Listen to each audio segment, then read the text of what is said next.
What's up, everybody? Man Cave Dave here in Michigan with part 6 of the Toys of Our Childhood and Bins series.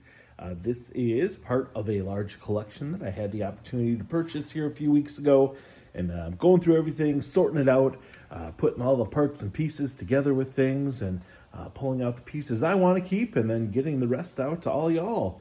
So this features a bunch of vintage Kenner Star Wars stuff, and then just some other random pieces. So first off, we have a Y-Wing fighter. I'm pretty excited about this guy. Let's see, it's got the Top Gun.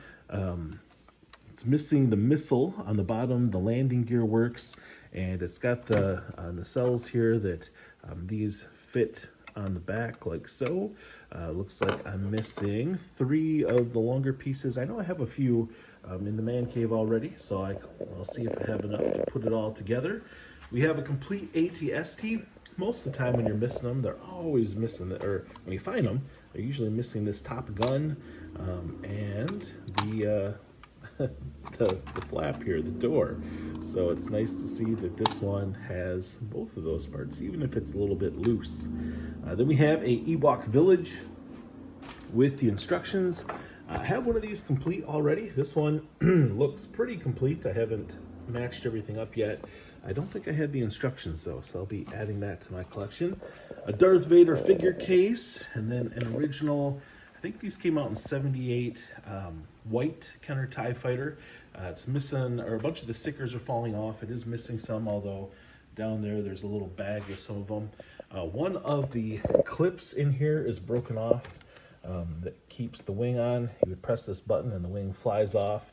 And the clips, the plastic clips, are notorious for breaking, but I think I might have one. So see if I can get that guy back together. This is kind of neat. I had never seen this before. These are different plates that you can put figures on, and there's these backgrounds, and it looks like these might fit in those little tabs there, so you can set up little scenes however you might want it to display your figures. So those will be added to the collection. We've got Jabba, whole bunch of different figures here. Now, some of them come with their accessories, which those are always the hard parts to find. And so I know like the Snow Trooper there has a couple of guns. I think I'm missing a couple for some of my collection, so I'll add those in. A lot of these have been played with. They're a little bit rough.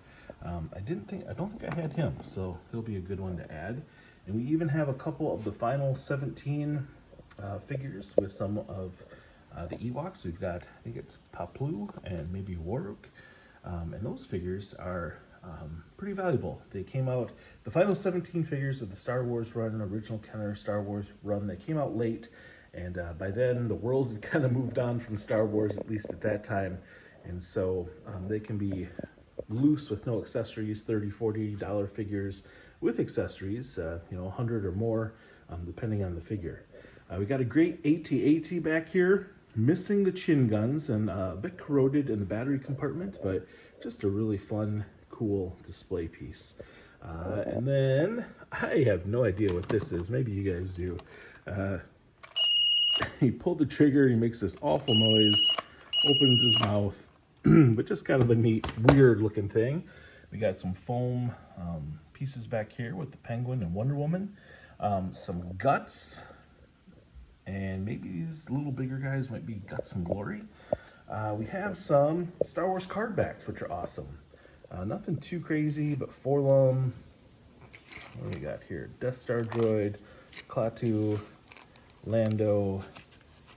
Oh, I bet that one's not too bad. Paploo, since it's one of the final 17, and Twin City Cloud Car. These are also neat. These are tops. They're photo cards. Let's see here, Empire Strikes Back. So we have some from the Empire Strikes Back. So these would be sold like trading cards. And then we have a whole bunch of Remco Mantech figures and some parts of a base that they had.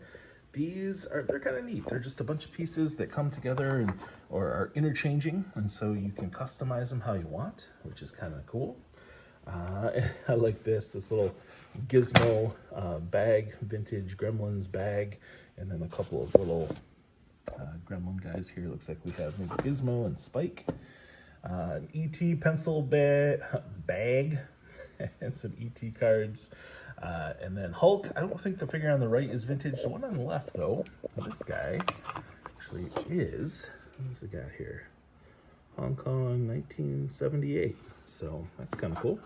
And then these little handheld games, Tiger and Konami. Baseball, I actually had as a kid. I played the heck out of that thing. I always wanted Batman and never had it. So hopefully that one works. And then Gradius, which that is pretty cool. So some really good finds here. Oh, some Playmobil little guys here. We have some neighbor girls that are good friends with my boys. They love Playmobil, so these will probably just go to them. And then one little figure from the Ewoks cartoon. So we just have, I think, maybe one more video, some random bits. We've got some newer Star Wars down there, some G.I. Joe puzzles, and then some other pretty cool little figures that random lines from the 80s. So that'll be the last video in this series. So anyway, from here in Michigan, this is Man Cave Dave. Thanks for watching. Sorry, it's been a little bit since I've had a chance to post. I work in higher education, and August is always just a crazy time. But I hope you're all doing well, and we will see y'all at the next sale. Take care.